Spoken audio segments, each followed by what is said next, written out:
There is nothing wrong with your television set. Do not attempt to adjust the picture. We are controlling transmission. We will control the horizontal. We will control the vertical. We can change the focus to a soft blur or sharpen it to crystal clarity. For the next hour, sit quietly and we will control all that you see and hear.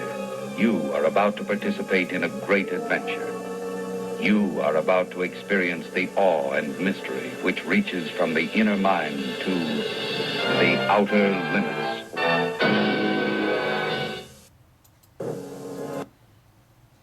Well, I wish we could control Hatsan, the outer limits of Hatsan. So let's get on with the Hatsan video here. Let's see, what do we need to do?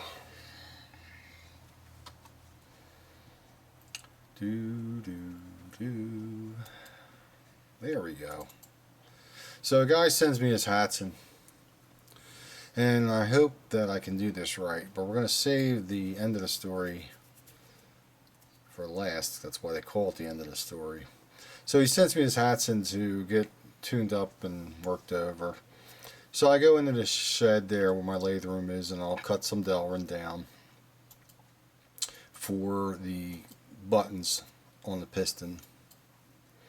And the reason I do that is because I like to get the Delrin down, and then when I drill the hole for the button, I have more epoxy surrounding the button so that it really cements it in real good.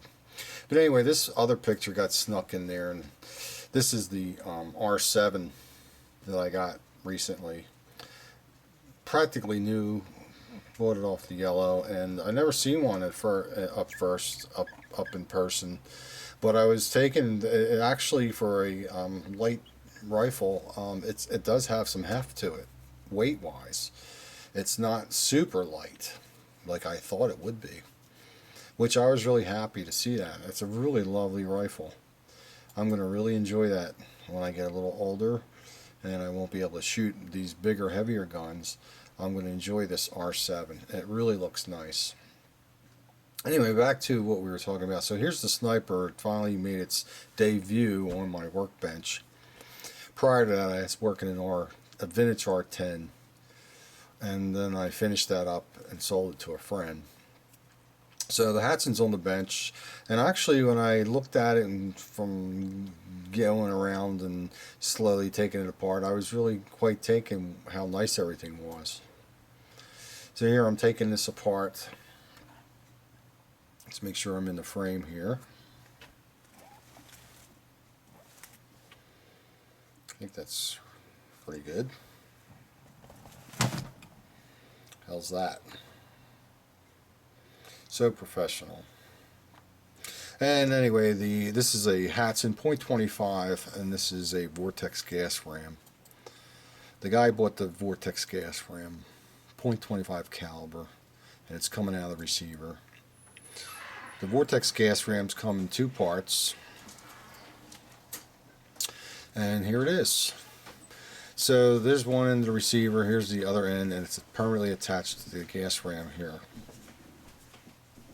I try to tell people that, you know, if you can do your own work, buy the Springer version of the Sniper 135 or even Patriot and Turkish Patriot, and then you can put your own gas ram in, so you'll pay less money. You can buy the Crossman XL gas ram, or you can switch over to a spring down the road if you decide to change it up. And you'll get the one-piece end on your receiver, not this two-piece stuff. And plus, I don't trust the Vortex gas ram. Anyway, so then this one here had the part that you fill it up. The last one I saw a good while ago had some funky, cheap plastic washer that the screw pressed in and jammed. This doesn't have that, so I'm guessing they're using an O-ring and some type of solid sealer. Anyhow, and this part of the slot here you see is just the part the main trigger sear will clear, and that's why they took that out. So the Vortex gas ram is a little longer than the Crossman XL gas ram. Now we're going to take the piston out. There was lube here. I don't think you're going to see it, but there's a good dash of lube here. I thought, boy, how about that? Somebody's actually doing something at the factory. And when I took this apart here, I think this is under a magnifying glass, but I scratched the bolt to give me a reference for putting this back, which is, it's a good idea. The lockup I thought was pretty good where it was at, and I scratched that. That way when you put it back, you have a reference to where you should stop, and then you can take it from there. So getting into the Hatsan, I was like, wow, I've been in one for a while. I forgot that I had shipped the driver. I take these cold chisels and I grind them down to shape the bolts. And I forgot I shipped mine to a guy who contacted me on the YouTube channel. And I was trying to help him out, and I shipped my ground tool to him. And I forgot I did that. These here are for something else. I don't even remember what they were for. Maybe they were my first attempts. I have no idea, from a couple years back. But you just take your chisel and grind it down on each side, and it looks like that. And then you would need to grind the thickness down to where it fills the slot. It's no big deal. So you can make your own driver. Highly recommend doing that. Works very good. So there's the bolt. The cocking arm on this got hung up, so I had to tap it out, and that's due to the metal work here, how that's made. One guy got one once that was bad. So it's 50-50 with Hatsan what you're going to get, because they do not stay on top of the QC. It's the same old story. We all know that. So here I got a guy that sent me this gun, and I assumed that he'd been firing it away and decided to get it worked on. So what do we got here? One side has the black ABS plastic, or whatever it is. The other side had a nice washer, and this washer seemed to be a little thicker than normal. And then this was the surprise, how it had the nice dished out edging, where it was not subtle, it was definitely there, noticeable. And I thought, wow, just look at that, that's really cool if they actually made it that way. But I'm pretty sure that's because it somehow gets pressed in from the factory, and it's created that way when it's shoved in the rifle. So that will drop down inside here in this track, and because it's so prevalent, it won't slide around. And when I took the forks off of this rifle, when I took it apart, I was surprised how tight they were. I thought, wow, this is going to be a nice rifle. So far, so good. We're going to pull the piston out. You can see pistons is loaded here, full of grease. I don't know if you can see that clear enough. These pictures on the video are going to be a little darker than they really are from what I'm viewing. So the piston's coming out, and there's all that lube and greasy stuff that they throw in there. Part of it looks like the white lithium grease mixed with oil. There's the bottom of the piston. It's drilled, and they got a little blotch here. This black is a little blotch of grease. The pistons are coming out black. I seen that before in a Hatsan 95. They used to be metal, like, well, they're metal, but I mean, they used to be this color, the steel color. This is an old one that I modded. And then, so now they're black, but they're very clean. There's no more metal chafings hanging out. Before early days, you'd have to clean that all up. It was just a disgrace, and especially even the inside of the pistons. But there's another shot of the inside there. And this was reamed, but while I had it on the lathe, I went ahead and reamed it some more in case the guy sells it and the next guy would like to convert it to a Springer, or mess around with it and make up a different end, or whatever he wants to do. But anyway, the inside of the receiver was very nice. Lord knows the Hatsan horror stories that's been out on the market for years. This was very, very nice. And so I put this in the lathe, this piston this time, instead of freehanding it, to mark a circle around center here. And as it spun around in a lathe, I just wanted to score the black paint, make a line, a visible line, and then I can mark for my holes. And I don't know if you can see these or not, but when it was turning and I had trying to cut the line into the paint, it would skip because the end of this was not perfectly round, and it was enough to make the line here skip. So that was nice, right? So here's the beveled. I put a little bit more of a beveled edge. You don't really need it for the gas ram. I was just thinking of down the road for this particular rifle. So here the cock and sear on the piston where the sear catches was nice. It was clean. A lot of times you got to file them smooth. If you take notice, you'll see their cridgets are prevalent, and you'll need to file them.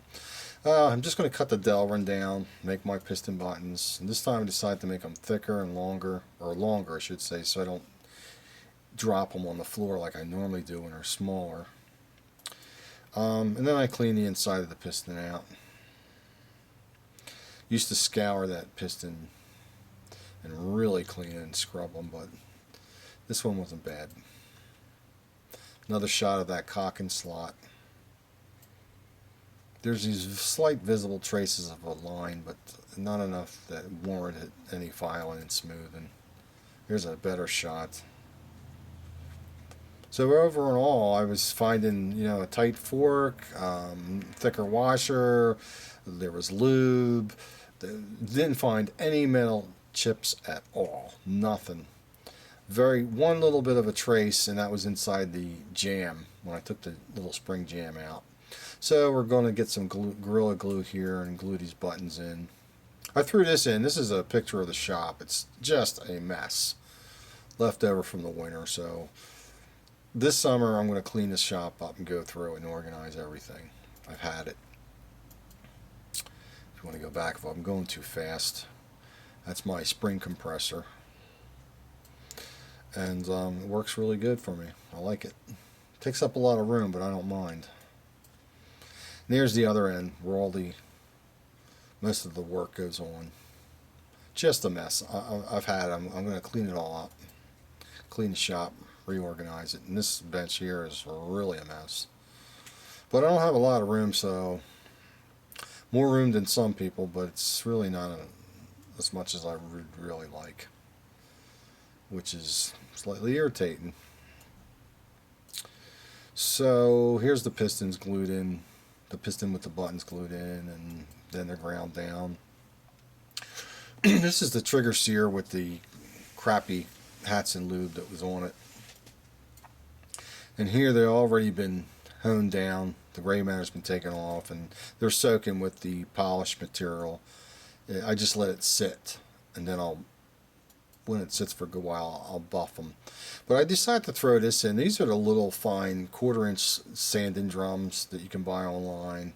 Stick them in your Dremel. That'll help get the start of your gray matter off your trigger components where the sear contacts are, but you have to use extreme caution and go slow. This will help get most of it if you take your time. That'll alleviate that headache of getting that stuff off, because it is a pain to get it down. And then once you get it to a certain point, then you can move to the sandpaper, and then you stick something flat like a Sawzall blade to get into your crevices more, and then switch to your 400 grit.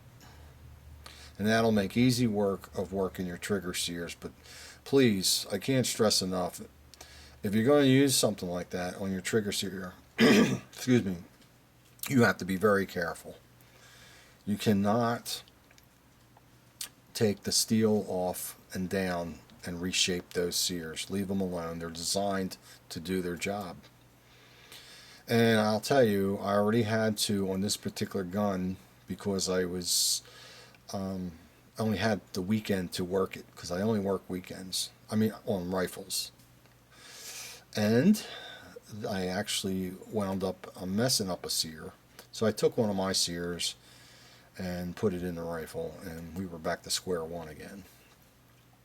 So again, be careful when you're working on your sears. And of course then after the polish sits and it's coated for a while and I let it do its thing, it'll just get buffed to a mirror finish. I found a crooked trigger pin. It's just one of the pins that you get, and it was crooked, and it still worked fine, but I thought that was interesting. And also found this main sear and the middle sear. This spring was opened on both ends, completely opened. So I closed it. And as long as that trigger's inside the block and it's all together, even from the factory, if these ends are open, it's not going to come apart. It's only when you take that out that they'll fall apart if it's open. So here I closed them back up. And then I realized I also shipped my small trigger pin that I made to somebody. I'm always helping these guys out, and I don't mind. But now that I'm getting back into this particular sniper for somebody, I was like, geez, now I got to make a pin. So I grabbed, I don't know if you can see that, but that is a, it's just an old chuck key that I don't even use anymore. Give me a second. Let's lower that down. And so I took it hastily and cut it off. But I want to tell you, if you're going to use a pin, make the pin a little smaller than the original one. And that's so, again, you can put your trigger components back. But you can't make it too small, because if you do, and then you adjust your trigger on the bench like you're supposed to, outside of the stock, you're going to get like a bit of a false reading. So try to get the pin a little closer to the original one, but not as big. Anyway, with the triggers, so there's the pin. And then with the triggers, you'll be looking through this window to adjust your sears. And there's the new, this screw would be replaced with a longer one. We'll go through that a little bit later. So here's a box of screws. You get them at McMaster Car. And I make the screw and I bevel it down, round it off, and stick it in a T-handle wrench and use that as a tool. And I used to do it this way, but since then I don't do it that way anymore. So you know, the thing is, you put the Dremel in, you put a bigger sanding drum wheel, hold this with your T-handle, and you can rotate it while it's in your hand and work it back and forth on that. But I don't do that anymore. Now I use, gee, where is it? Well, you'll see. I used to just use a Harbor Freight sander, the belt sander. And then once I get the roughness done and down, and then start to round ball it, then I just stick it in the drill, run it back and forth as it's on in the fine sandpaper here, and you just make a nice round, smooth as glass ball end. And you can use your calipers too, so it'll give you a guide not to go past a certain point. Because believe me, it's very easy to blow the screw, unless you're going to just use the screw and then get what you want out of adjustment and have all this extra hanging out. And I tell you, you should not do that. But let's not get into that. I've talked about that stuff in the past. I'm not going to talk about it again, but that's what I do to every gun. I will not stick a second stage screw in there until it's bottomed out and sets the sear where I want it. So back to this piston.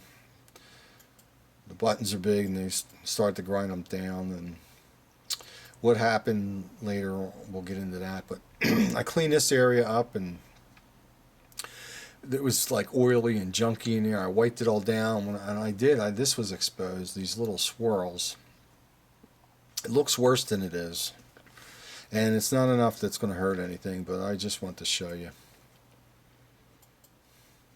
Now these forks are thick, but unlike a wine rock where they're not sharp, somehow wine rock gets them smooth and dull. This Hatsan fork will slice your hand wide open, just like the Chinese rifles.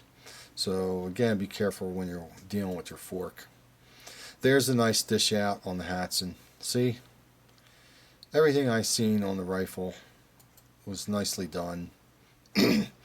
Then when you get into that rifle, after you get done, you're going to want to ream the crap out of the back end area.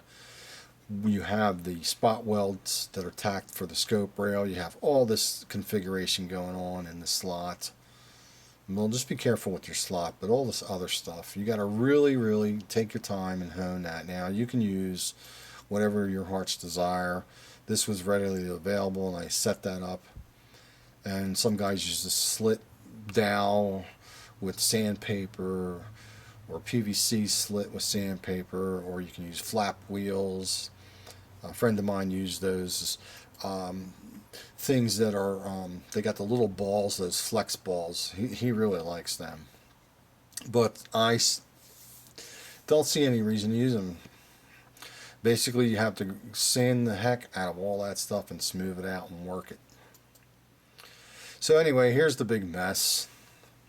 That's what you get when you work on guns. You're going to get a mess. And so now we're taking the old seal off. I use a pruning shears.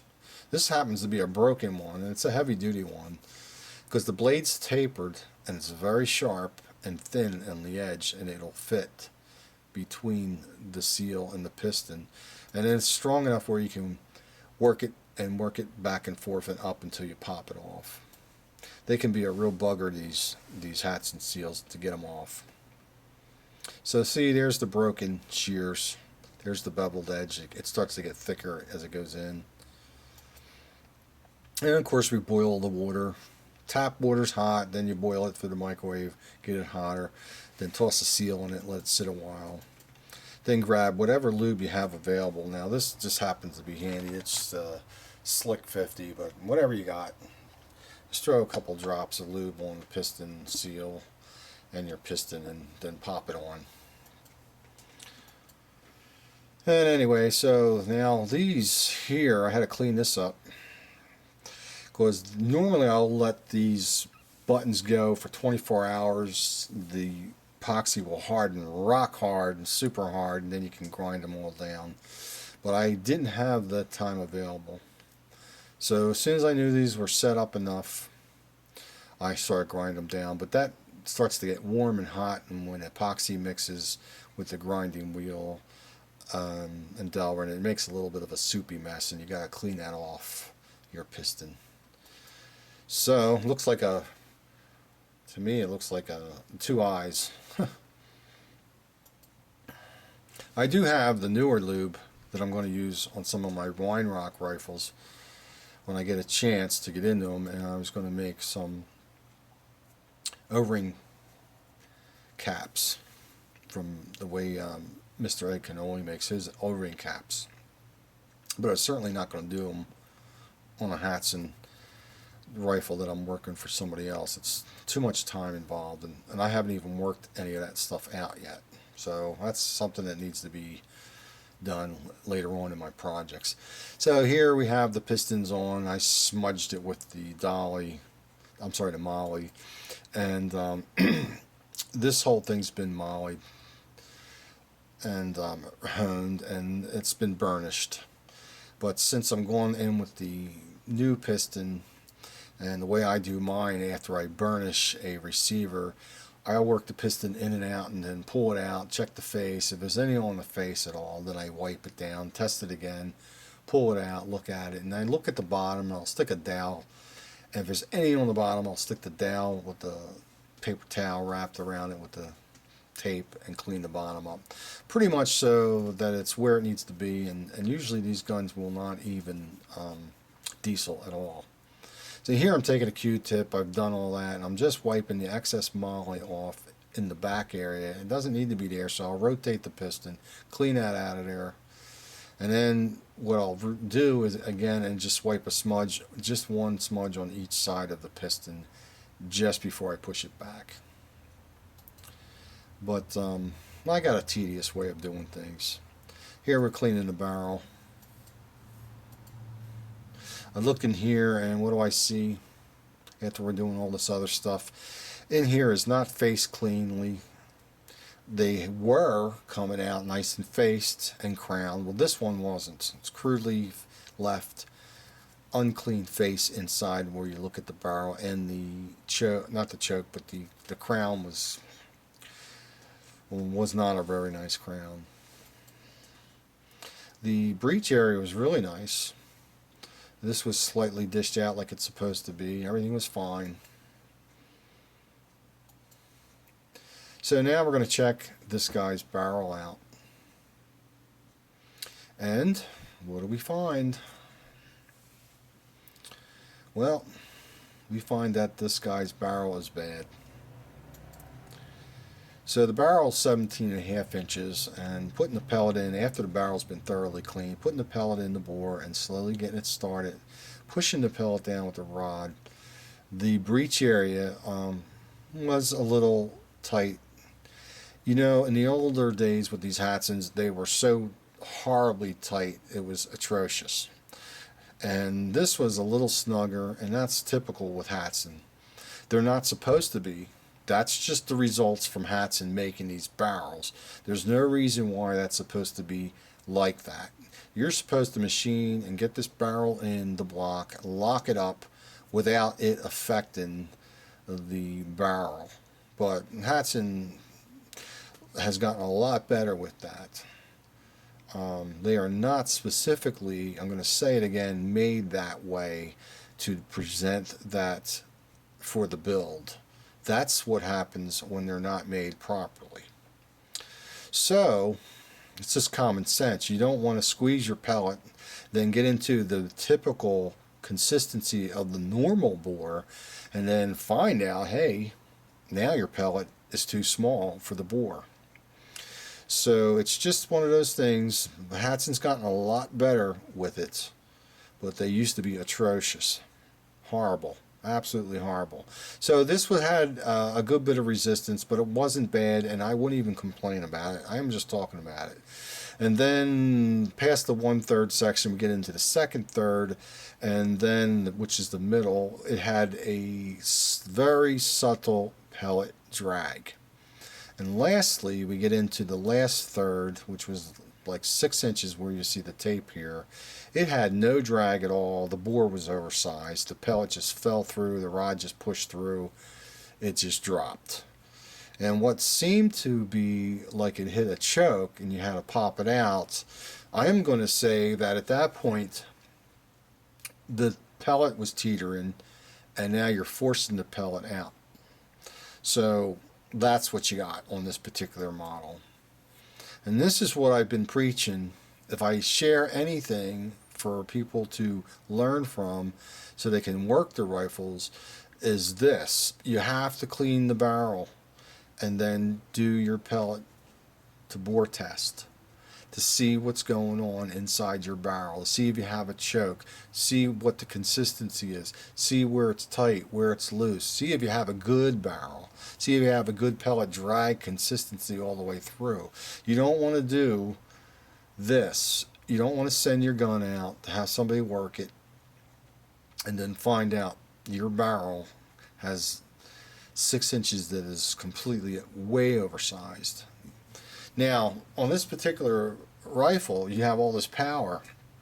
So somebody may say, well, you can chop that 6 inches off, recrown it, and then stick a brake on.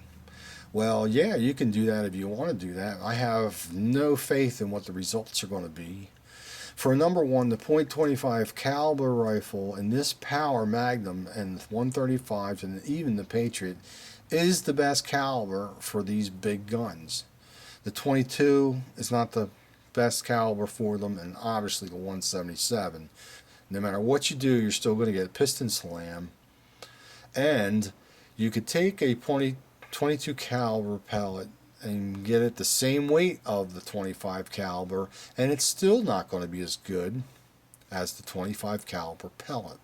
The shot cycle is not going to be smooth as the .25 caliber pellet, and it's not going to be as fast as the .25 caliber pellet. It's just something about the .25 caliber pellet.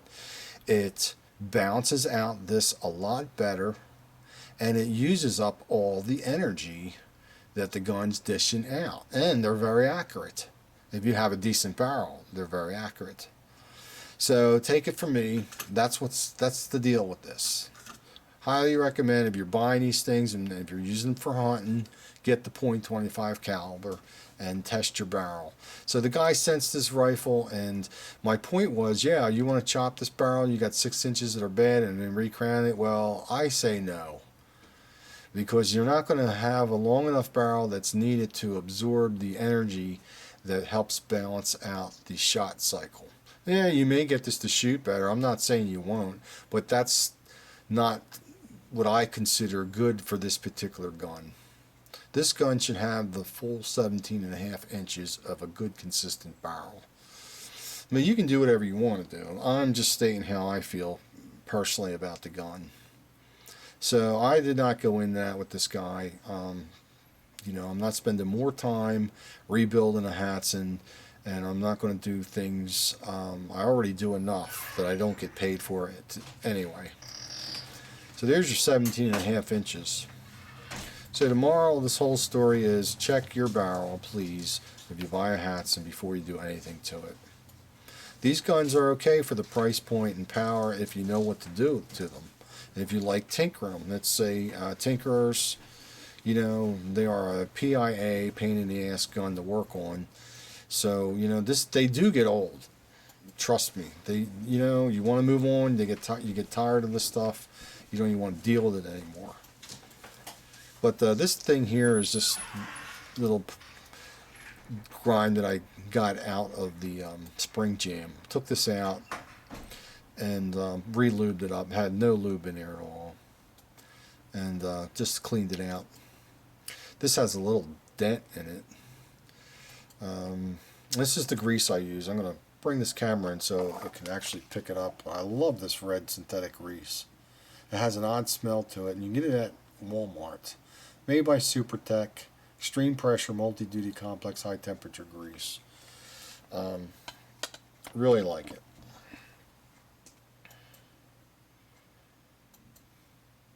So we're putting everything back.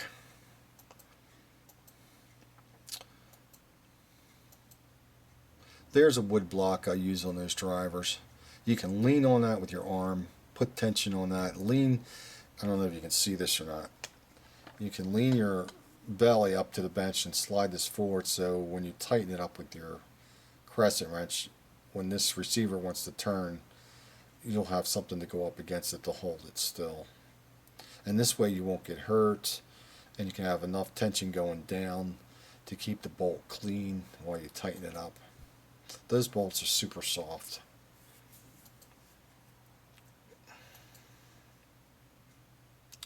There, I think you can see it. The air chamber porthole's nice and dipped out. So there it is. Everything was nice. The forks were tight. The washers, they had lube on this thing, and it came out with a bad barrel. Here's the breech seal. I don't know if you can see that, but even that was great. That's where it kind of should be. I've seen them where they were just almost flush, or, you know, to the naked eye looked flush, but you know, this one was perfect. There's your Vortex gas ram again. Highly recommend just buying a Springer if you know how to do your own work. That way you'll have the option, like I said before, of going back and forth and doing whatever you want, spring or gas ram. I don't know if you can see it, but there's a serial number for the Crosman XL gas ram. Just go to Crosman's website. They're inexpensive. The Crosman parts are inexpensive to ship as well. Let's see if we can straighten this out. Anyway, let's move it on. So I don't know if I said before, but the Crosman ram is a little shorter than the Vortex ram. I lined them up perfectly. Now, if you do use the Crosman ram, remember you don't want no more than an 1/8 inch of preload, and be very careful. If you drill the bottom of your piston or drop the divot steel in there that you made for your adapter, don't make it deep. Just make it deep enough so that it sits on that stem and seats it, because you can't afford to use up this throw. It's made to just work and have the proper length, but if you go using it up with this end too deep inside your adapter that you made, you're going to have issues. Anyway, let's get back to wherever this is going, and we can wrap this up. So we're back in, and that's how much preload the Vortex has. Vortex gas ram. Now, I don't know if you can see it, but I'm going to zoom in here this way. This is a steel plate with an arch that I've made, and I use that on the Crossman XL rams because when I go to use the block, the wood gives out just enough, because it's hard to compress the ram, that the pins won't line up. So instead of fighting it, I use the steel with the notch that I made so that it clears all this area back here. Anyway, so here I was able to use this on the Vortex ram. The wood block, I had no problem getting it back in there.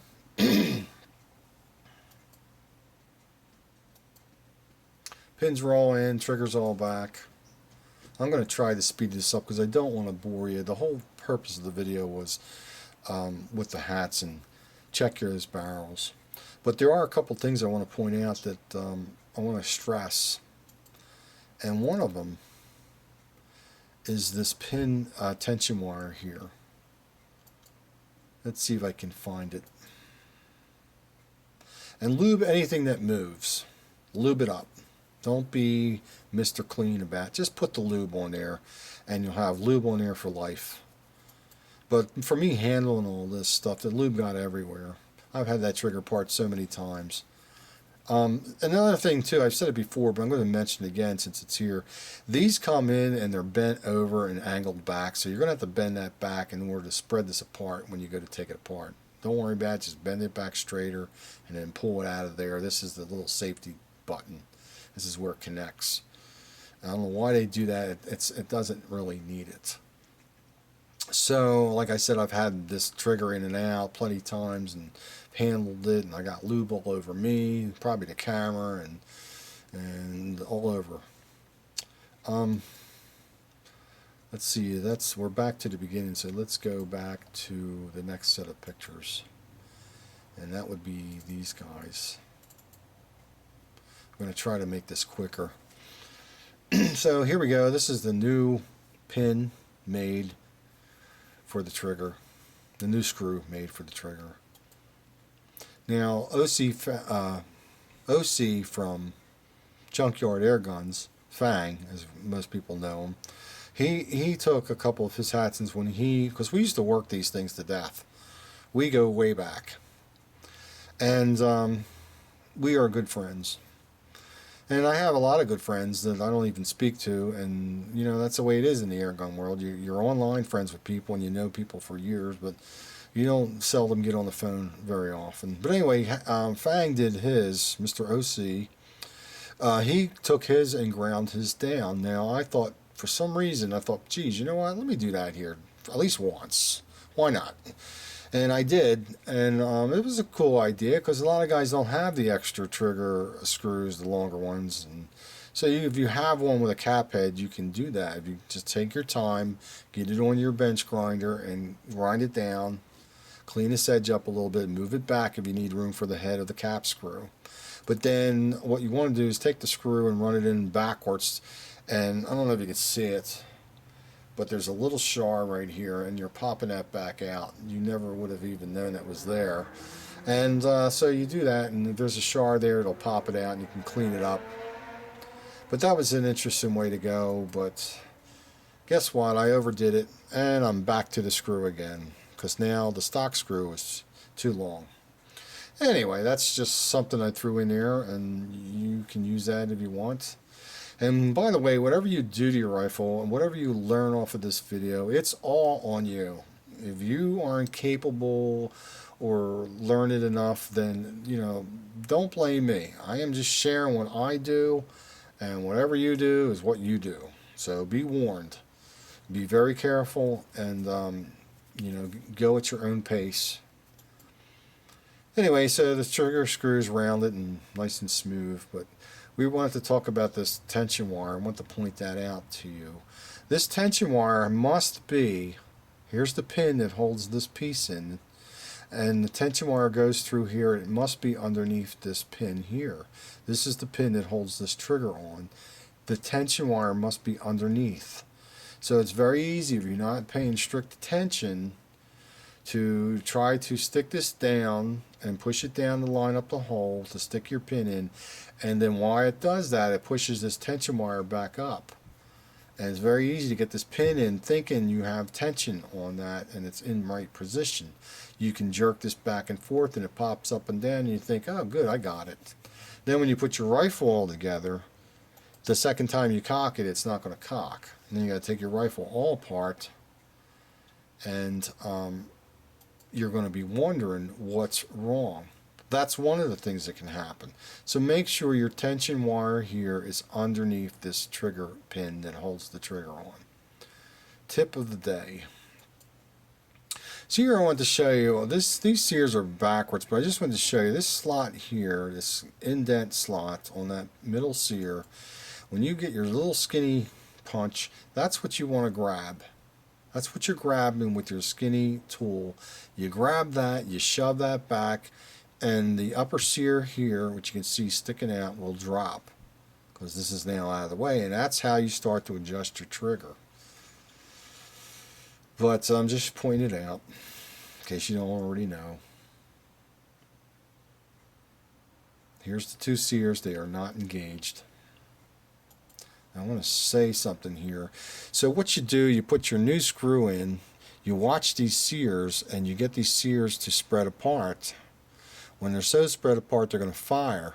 So you get your screw long enough that spreads these apart to where you like it, and it's minimum sear engagement, but still safe.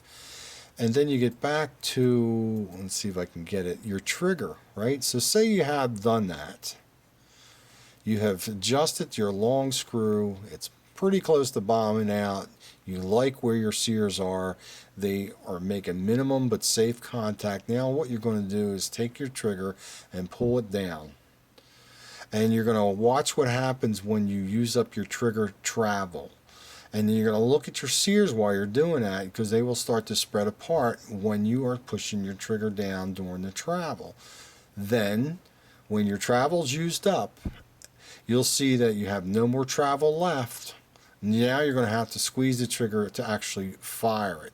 So what you want to do is squeeze your trigger slowly, use up your travel, and watch how the sears start to spread apart, and see when you hit your second stage to actually shoot the trigger how much sear engagement's left.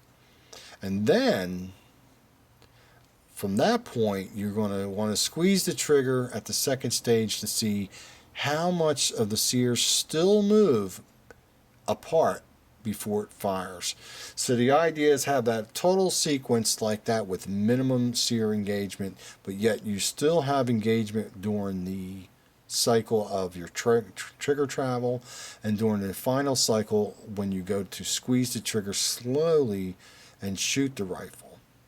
You have all that, you're going to be good to go. So that's what you want to see. And then when you're all done, hopefully if you take Mike's tip, do it painfully and make it so that you can no longer adjust the screw when you get it set. Now you're going to do all this on the bench while you can see what's going on. You're going to reset the trigger like I showed you through here and do it all over again until you get it to where it is.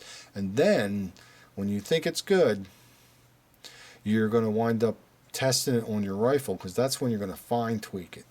It's going to feel good this way, and it's going to be different once it's all loaded and cocked, believe me. So you have to also set this tension for the spring properly too. Let's get that in there real quick and move on. See this guy here? Here's the Allen up top. We talked about this before. When you push the Allen down, this goes away and this goes down, creates that tension. So you want that to just create enough tension so when you let go of your trigger moves back. I don't know where we're going with this, but I'm going to try. Here's the sear spring I was talking about. Now Hatsan originally had a real horrible sear spring. Then he came out with a different one that was a little bit better, but still horrific. This one you can actually squeeze with your fingers, but guess what? It was so long that you didn't need to put any tension on it with that screw. It did its own tension. So I cut that, I trimmed it down. Anyhow, this air has been lubed up That way the trigger gets plopped back down and those trigger screws have plenty of lube to slosh in and around for the rest of its life. If you don't like using that much lube, then you do whatever you like to do. Anyway, let's move on. Again, there's that tension wire. I'm going to reiterate myself. Make sure you put that underneath here, and make sure it is underneath when the time you put your trigger back and stick that pin in. Let's move on here. Because you can think you have it in there and then actually flick, like I said, and it's springy, but it's not, and eventually it pops out like that, and then your gun's not cocking. So this guy, I decided, hey, you know what, I'm gonna, these Hatsan triggers have so much slop in them sideways. And I've said it before, but if you make this, do not adjust your trigger to a hair trigger. Use common sense and understand the workings of what you're doing. This is not a game here. This is very serious stuff. But if you have a hair trigger, with the way this trigger wiggles back and forth, it will fire. So what you can do is make yourself a little thin washer, and that's what I'm doing here. And on this particular gun, it didn't work. So I drilled the Delrin right, and then I go and cut it with the cutter. Then I take it and start to fine sand it down thinner, right, all time. And then, you know, I got to clean all that out. We get it in the rifle, and it was too much. Too thick. Geez, it's only, I don't know if you can see that, but it's 22 thousandths, and it was still too thick. See that? Right there. Then, went to this sheet of plastic from the milk jug, drilled a couple holes, and that's rough too. Then I tried to clean the holes up with a little beveled drill bit thing. And then you start to cut them right and make some goofy washer. But it should be a little thinner, I think. And that didn't work either. I'm going to speed this up so I get to the part that I'm looking for. I have to go back. On this particular Hatsan, and you know, they're always going to be a little different if you do enough of them. What happened was, even though it had the slop between the trigger and the trigger block, it was actually a little smaller slop than normal, because normally I can get a thin washer in there, but this washer bound the trigger. So what I should have done, right, but I didn't, I should have just took this all apart and then spread this apart a little bit more. Then I would have been able to get my washer back in there like I've done plenty of times before, and it wouldn't bind the trigger. And if you stick the washer in there, make sure you do the side that does not have the spring wire. Okay? So I didn't do that, but what I did do for this guy was didn't use a washer, and I took this out and I wound up squeezing it in a little closer. And guess what? That wound up being a little bit too much, and I had to take it and spread it back because the trigger once again bound on me. So this is what you go through when you tinker with your guns.